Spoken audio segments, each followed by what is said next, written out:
ആത്മീയ ലോകത്ത് ഏറെ ആഴങ്ങളിൽ ഊളിയിടുകയും ആത്മീയതയുടെ രസങ്ങൾ തന്നോടാവശ്യപ്പെടുന്നവർക്ക് വേണ്ടുവോളം നൽകുകയും ചെയ്തിട്ടുള്ള ഒരു മഹൽ വ്യക്തിത്വത്തിന്റെ ഉടമയാണ് ശൈഖുന അവർകള്. ഒരു ഹദീസിൽ കാണാം, ഒരാള് ആളുകളൊന്നും അറിയണ്ട എന്ന് കരുതി ഒരു കോട്ടക്കകത്ത് ഇബാദത്തുമായി മുഴുകി ഫീ സഖ്റത്തിൻ സമ്മാ ലൈസ ലഹാ ബാബുൻ വലാ ഖുവ, ആ കടന്നു ചെല്ലാൻ കഴിയുന്ന വാതിലുകളോ അതിലേക്ക് എത്തി നോക്കാൻ പറ്റുന്ന പഴുതുകളോ ഒന്നും ഇല്ലാത്ത വിധം എല്ലാം കൊട്ടിയടച്ച് അതിനകത്ത് ഇബാദത്തുമായി മുഴുകി ആത്മീയ ലോകത്ത് മുന്നേറിയാലും അള്ളാഹു പറയുന്നത് ആ അടിമയെ അള്ളാഹു മാലോകർക്ക് മുന്നിൽ പ്രശസ്തി കൊണ്ട് അറിയപ്പെടിക്കുന്ന ദിവസം വരുമെന്നാണ്. ആളുകൾ എങ്ങനെ എന്നെ കുറിച്ച് അറിയണ്ട എന്ന് കരുതിയാലും അള്ളാഹു അറിയിച്ചു കൊടുക്കുമെന്നർത്ഥം. അതിന്റെ റിഫ്ലക്റ്റിംഗ് ആണ് നമ്മൾ ഇന്ന് കണ്ടുകൊണ്ടിരിക്കുന്നത്. പല വിധത്തിലും ഇന്ന് ബഹുമാനപ്പെട്ട ശൈഖുന അവകളുടെ പേരിൽ നടന്നുകൊണ്ടിരിക്കുന്ന മജ്ലിസുകൾ ഒന്നല്ല, 10ലധികം മജ്ലിസുകൾ പല ഭാഗത്തുമായി ശൈഖുന കാപ്പിൽ ഉസ്താദിന്റെ ഇജാസത്ത് പ്രകാരം നടന്നുകൊണ്ടിരിക്കുന്നു എന്നാണ് എന്റെ ചെറിയ പഠനത്തിൽ നിന്നും ഞാൻ മനസ്സിലാക്കിയെടുത്തിട്ടുള്ളത്. മാത്രമല്ല, ബഹുമാനപ്പെട്ട സൂക്ഷ്മത എന്നുള്ളത് എത്രയോ വലുതാണ്. ഒരു ദിവസം ബഹുമാനപ്പെട്ട ഉസ്താദിന്റെ വീട്ടിലേക്ക് ചെന്നപ്പോ റൂമിൽ ആരുമില്ല, ഒറ്റ ഉസ്താദ് കിടക്കുകയാണ്. ആ സമയത്ത് ഒരു പുസ്തകം വായിക്കുന്നുണ്ട്, ചെറിയൊരു മാസിക. ആ മാസിക വായിക്കുന്നത് വളരെ തപ്പിത്തടഞ്ഞിട്ടാണ്, കാഴ്ച ഇല്ലാഞ്ഞിട്ടല്ല, വായിക്കാൻ അറിയാഞ്ഞിട്ടുമല്ല. വായിക്കുന്നുണ്ട്, പുറത്തേക്ക് നോക്കുന്നു, വീണ്ടും പേജിലേക്ക് നോക്കുന്നു, വീണ്ടും പുറത്തേക്ക് നോക്കുന്നു. ആ സമയത്താണ് അന്ന് ഉസ്താദിന്റെ അടുത്ത് കടന്നു ചെന്നപ്പോ പെട്ടെന്ന് ആ മാസിക ഉസ്താദ് ചുരുട്ടിക്കൂട്ടി ബെഡിന്റെ താഴേക്ക് ചീറി എടുത്തു വെച്ചു. വളരെ ഭവ്യതയോടുകൂടി ഞാൻ ഉസ്താദിനോട് ചോദിച്ചു, എന്താണത് വായിച്ചത്? അത് വേഗത്തിൽ ഉസ്താദ് ചുരുട്ടിയിട്ട് ബെഡിന് താഴെ വെച്ചല്ലോ, വായിക്കാൻ പാടില്ലാത്ത വല്ലതുമാണോ എന്ന്. അപ്പൊ എന്നോട് പറഞ്ഞു, വായിക്കാൻ പാടില്ലാത്തതാണ്. അങ്ങനെ പറഞ്ഞു കുറച്ചു കഴിഞ്ഞപ്പോൾ തോന്നി അത് എന്താണെന്ന് അറിയാൻ വേണ്ടി ഉസ്താദ് അറിയാതെ മെല്ലെ സംസാരത്തിന്റെ ഇടയിൽ ആ ബെഡിന്റെ താഴെന്ന മാസികമെല്ലാം വലിച്ചപ്പോ എന്റെ കൈ പിടിച്ച് വളരെ ദേഷ്യത്തോടു കൂടി പറഞ്ഞു, ഇതിനി ആരോടും പറയാൻ പാടില്ല. കാപ്പിൽ ഉസ്താദ് ഇത് വായിച്ചെന്ന് പറഞ്ഞാല് പല ആളുകളും ഇത് വായിക്കും, അതിന്റെ തെറ്റുകാരൻ ഞാനാകും. അതുകൊണ്ട് ഇത് ആരോടും പറയരുത്, ഞാനിത് വായിച്ചത് എന്ന് പറഞ്ഞു. കുറെ സമയം പറഞ്ഞുവെങ്കിലും അവസാനം അത് കാണാൻ സമ്മതിച്ചു. അപ്പൊ മാസിക പ്രബോധനമാണ്. പ്രബോധന മാസിക ആരോ ഒരാൾ ഫ്രീ ആയിട്ട് ഉസ്താദിന്റെ വീട്ടിൽ എറിഞ്ഞു കൊടുത്തതാണ് വായിക്കാൻ വേണ്ടിയിട്ട്. ഈ പുസ്തകം എങ്ങാനും ഞാൻ വായിക്കുന്നത് കണ്ടിട്ട് ഏതെങ്കിലും ഒരു കുട്ടി കാപ്പിൽ ഉസ്താദ് വായിച്ചിട്ടുണ്ട് എന്ന പേരിൽ വായിച്ചാൽ ആശയവിനിമയ ആദർശത്തിലും ആശയത്തിലും പാകപ്പിഴവ് വന്നാൽ അതിന് ഉത്തരവാദി ഞാനാകുമെന്നുള്ള സൂക്ഷ്മത, അള്ളാനെ പേടി, അതുകൊണ്ടാണ് അത് ചുരുട്ടിക്കൂട്ടി കാണാതൊരു ഭാഗത്തേക്ക് വെച്ചത്. അത്രയും വലിയ സൂക്ഷ്മതയുടെ ഉടമയാണ് ബഹുമാനപ്പെട്ട ശൈഖുന കാപ്പിൽ ഉസ്താദ്.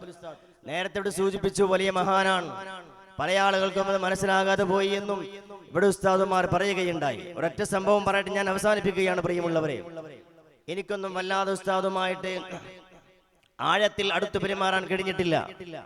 വളരെ അടുത്ത് പെരുമാറിയ പല്ലൂർ ഉസ്താദിനെ പോലെയുള്ള, സ്വാലി അൻവർ ഉസ്താദിനെ പോലെയുള്ള പല മഹാന്മാരും എവിടെയുണ്ട്.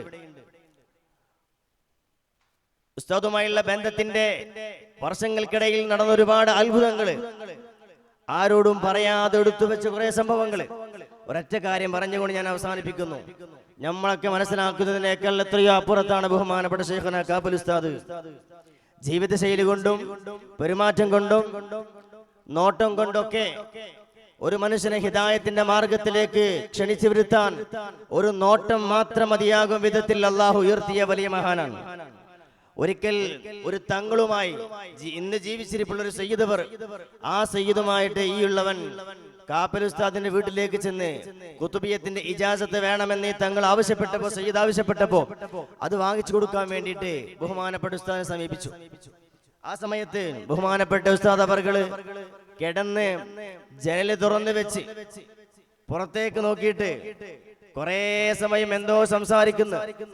എന്റെ കൂടെ വന്ന സയ്യിദ് അവർകള് സലാം പറഞ്ഞു, സലാം അടക്കി. സയ്യിദിനോട് സംസാരിക്കുന്നില്ല. കുറച്ചു സമയം, അല്പസമയം കഴിഞ്ഞപ്പോ ബഹുമാനപ്പെട്ട കാബൽ ഉസ്താദ് എന്റെ കൂടെയുള്ള സയ്യിദിനോട് പറഞ്ഞു, തങ്ങളെ നിങ്ങൾ എന്നോട് ക്ഷമിക്കണം, നിങ്ങൾ വന്ന സമയത്ത് അവരും വന്നു, അതുകൊണ്ടാണ് ഞാൻ നിങ്ങളോട് കുറച്ച് സമയത്ത് സംസാരിക്കാതിരുന്നത്, എന്നോട് ക്ഷമിക്കണമെന്ന്. എന്നിട്ട് എന്നോട് പറഞ്ഞു, നീ പുറത്തു പോയിട്ട് അവരോട് പോകാൻ പറയുന്നു. പുറത്താരെയും ഞാൻ കണ്ടില്ല, പക്ഷേ കാബൽ ഉസ്താദ് പറഞ്ഞാൽ അതിൽ സിറുണ്ട് എന്ന് 100% വിശ്വസിക്കുന്ന ഒരാളായതുകൊണ്ട് ഞാൻ ഉസ്താദ് പറഞ്ഞതുപോലെ ഉസ്താദിന്റെ വീടിന്റെ പുറത്ത് ചെന്നിട്ട് നിങ്ങളോട് ഉസ്താദ് പോകാൻ പറഞ്ഞിട്ടുണ്ട് എന്ന് ആരുമില്ലാത്ത വായുവിൽ നോക്കി ഞാൻ പറഞ്ഞു. തിരിച്ചു വന്ന് ഉസ്താദ് പറഞ്ഞു, അവര് ഇപ്രാവശ്യം വന്നത് ആനപ്പുറത്ത് ആനക്കുടയും ചൂടിക്കൊണ്ടാണ് വന്നത്, അതുകൊണ്ടാണ് നിങ്ങളെ പരിഗണിക്കാൻ പറ്റാത്തത് എന്ന്. ഒരു 10-15 മിനിറ്റ് വേറെ എന്തോ സംസാരത്തിലായിരുന്നു. അങ്ങനെ ഒരവസ്ഥ ഉസ്താദിന് കഴിഞ്ഞു പോയത് പല ആളുകൾക്കും അറിഞ്ഞിട്ടില്ല. യാത്ര പറയാൻ വേണ്ടി ഒരു ചെറുപ്പക്കാരൻ എന്റെ കൂടെ കാപ്പിലേക്ക് വന്ന്, അവർ വിദേശത്തേക്ക് പോവാൻ, അതുകൊണ്ട് ഉസ്താദിനോട് ദുആ ചെയ്യിപ്പിച്ച് പോകാൻ വേണ്ടി എന്നും പറഞ്ഞ് ഫഹദ് എന്ന് പേരുള്ള ഒരു ചെറുപ്പക്കാരൻ എന്റെ കൂടെ വന്ന് ഉസ്താദിനോട് യാത്ര ചോദിച്ചപ്പോൾ ഉസ്താദ് പറഞ്ഞു, അവന്റെ കൈ പിടിച്ചിട്ട്, ഉസ്താദിന്റെ വഫാത്തിന്റെ 2 വർഷം മുമ്പാണിത്, കൈ പിടിച്ചിട്ട് പറഞ്ഞു, ഫഹദേ, ഞാനും നീയും ഇനി സ്വർഗത്തിൽ വെച്ച് കാണും എന്ന്, ഞാനും നീയും ഇനി സ്വർഗത്തിൽ വെച്ചേ കാണുകയുള്ളൂ എന്ന്. അപ്പോ വളരെ സ്നേഹത്തോടു കൂടി ഞാൻ ചോദിച്ചു, ഉസ്താദേ അപ്പൊ ഞാനോ എന്ന് പറഞ്ഞപ്പോ 3 പേരെയും കൈ പിടിച്ചിട്ട് പറഞ്ഞു, 3 പേര് ഒന്നിച്ച് പറഞ്ഞു, നമ്മൾ 3 പേരും ഇതുപോലെ കാണണമെങ്കിൽ സ്വർഗത്തിലെത്തണം എന്ന്.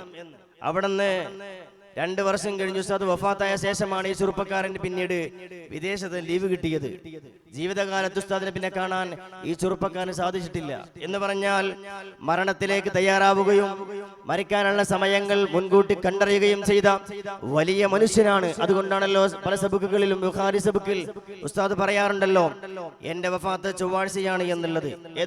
ഏതായിരുന്നാലും ഈ സംരംഭം ബഹുമാനപ്പെട്ടവരെ സ്മരിക്കാൻ കിട്ടിയതിൽ വളരെയധികം സന്തോഷമുണ്ട്. അല്ലാഹു റബ്ബുൽ ഇസ്സ ബഹുമാനപ്പെട്ടവരോടുകൂടെ സുഖലോക സ്വർഗത്തിൽ നമ്മയും ചേർത്ത് അനുഗ്രഹിക്കട്ടെ. അസ്സലാമു അലൈക്കും വറഹ്മത്തുള്ളാഹി വബറകാതുഹു.